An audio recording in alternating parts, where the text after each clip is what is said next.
অনেক কষ্টের পর জানি না কখন লাইফে শান্তি আসবে, জানি না কখন একটু প্রাণ খুলে হাসতে পারবো, জানি না কখন আমার লাইফে এই শান্তিটা আসবে।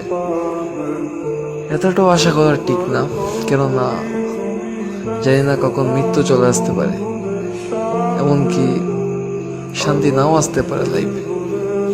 তবে আমার অনেক ইচ্ছে, অনেক শখ যে আমি আমার লাইফে শান্তি কাকে বলে এটা দেখতে চাই, অনেক শখ।